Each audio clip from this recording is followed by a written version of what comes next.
ঠাকুরের রাতুল চরণে প্রণাম জানিয়ে, আরাধ্য জগৎজননী বড় মায়ের রাতুল চরণে প্রণাম জানিয়ে, পরম পূজ্যপাদ বরদার চরণে প্রণাম জানিয়ে, পূজনীয় আচার্য দেবের চরণে প্রণাম জানিয়ে সকলকে আমার রাহানন্দিত জয়গুরু বলে আমি আলোচনা প্রসঙ্গের প্রথম খণ্ডতে বলতে চলেছি। ৩০শে আশ্বিন ১৩৪৬ সাল মঙ্গলবার শ্রী ঠাকুর প্রাতে বাঁধের ধারে খড়ের ঘরের চৌকিতে বসেছিলেন। ছাত্র সংগঠন কেমন হওয়া উচিত সেই সম্বন্ধে জৈনক্য দাদা জিজ্ঞাসা করলেন।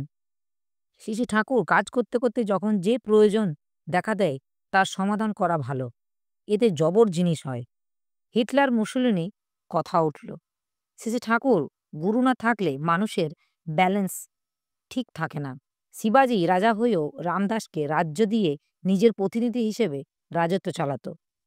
রামদাসকে যে জুজুরি মতো ভয় করত। এই ভয়টা কিন্তু ভালোবাসায় অমেঘ টানে।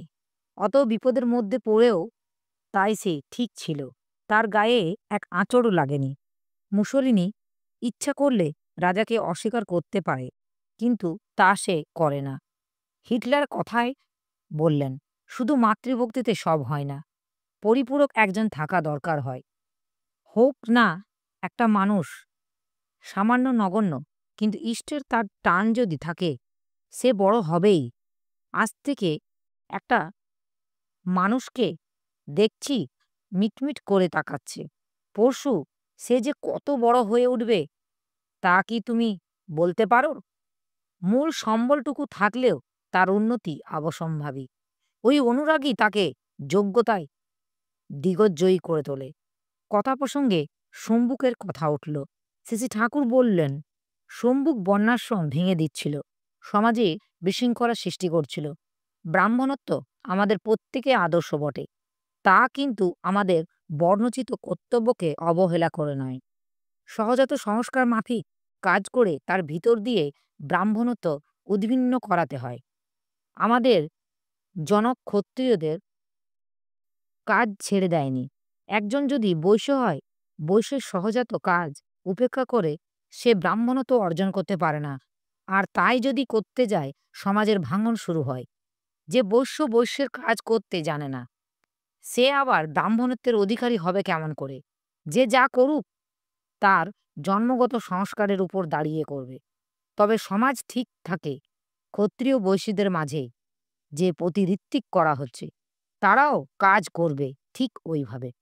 আর্যরা অর্জিত বিদ্যার চাইতে সহজাত সংস্কারকে প্রাধান্য দেয়।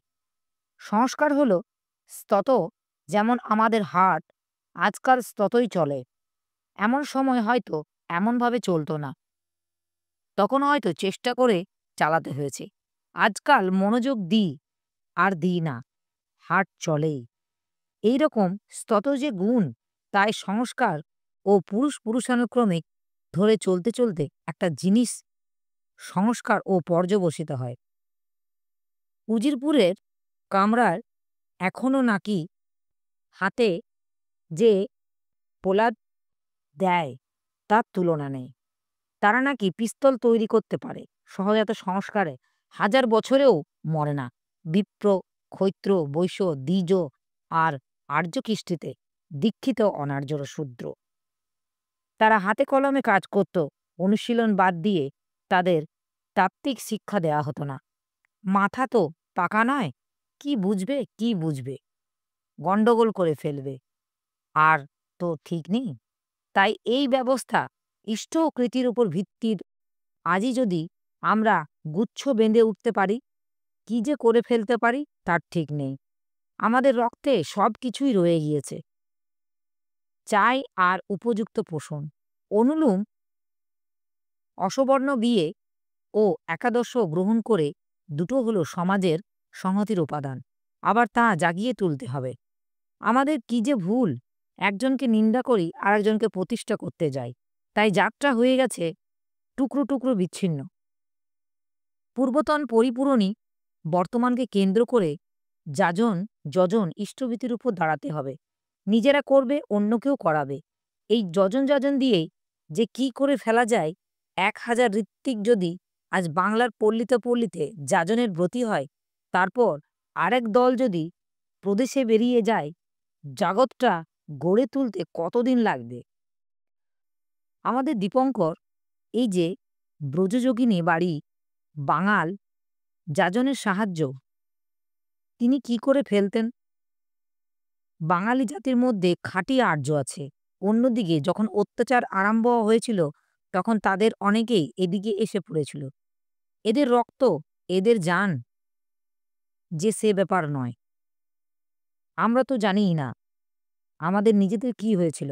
কেষ্টদা যে সব তথ্য জোগাড় করেছিল তা শুনলে তো অবাক হইতে হয়। একগাট্টা হয়ে উঠলে এই জাতের সঙ্গে পারা মুশকিল। চন্দননগরে কেষ্টদা জিজ্ঞাসা করছিল তার ব্যক্তিগত জীবনের কথা।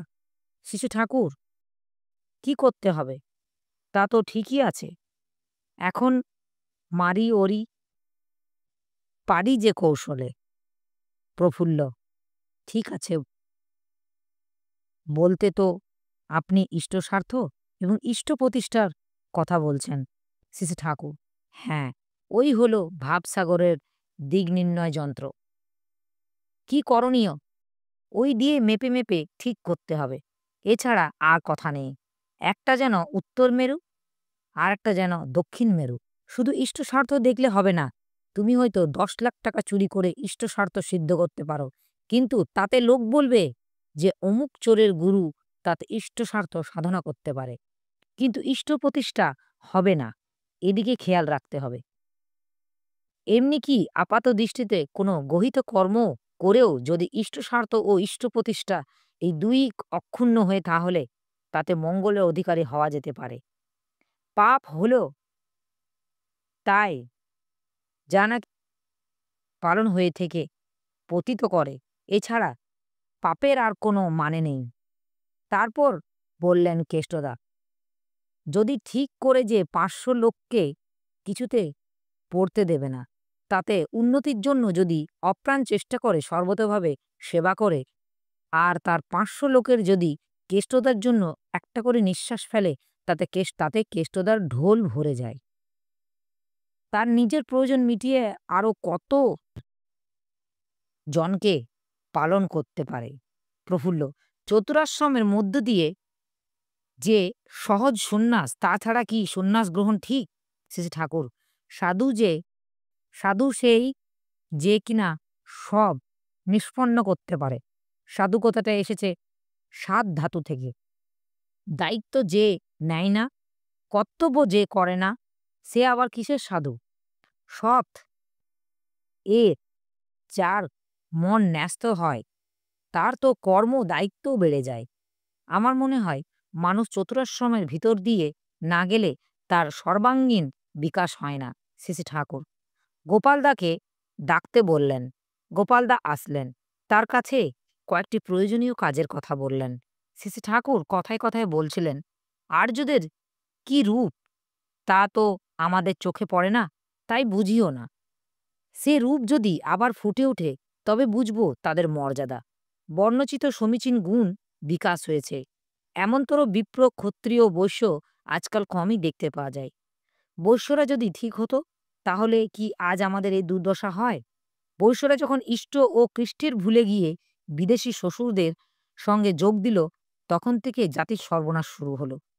বৈশ্যদের বহিদেশে বাণিজ্য করত। এই সব দেশ থেকে মেয়ে বিয়ে করে আনত, তাদের সন্তান সহজেদের আর বিপ্র ক্ষত্রিয় ও বৈশ্যদের বিয়ে করত। যতদিন বৈশ্যরা ইষ্টকৃতির অনুচারণায় চলছিল ততদিন কোনো অসুবিধা হয়নি, কিন্তু ধনমদমত্তায় যখন তারা বিসর্জন দিল তখন থেকেই বিপর্যয় আরম্ভ হল।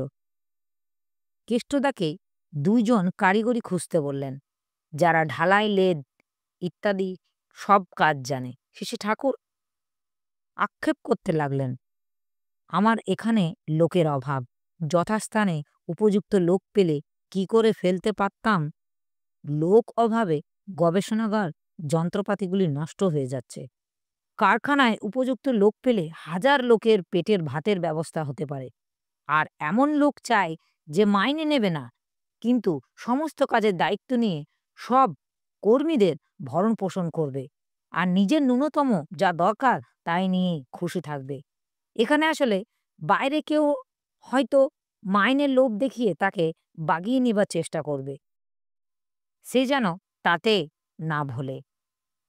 প্রতিষ্ঠান গড়ে তোলা মুখ্য না হয়েও টাকা মুখ্য হয়ে উঠলে যত বড়ই দক্ষই হোক কৃতকার্য হওয়াই দুরূহ। তারপর ঠান্ডা মাথা হওয়া চাই। এখানে নানা প্রকৃতির লোক আছে। অনেকে হয়তো তাকে অতিষ্ঠ করবে, তবু টিকে থাকার মতো শক্তি চাই, নচেৎ মুশকিল। ঠাকুরের আতুল চরণে প্রণাম জানিয়ে সকলকে আমার রাহানন্দিত জয়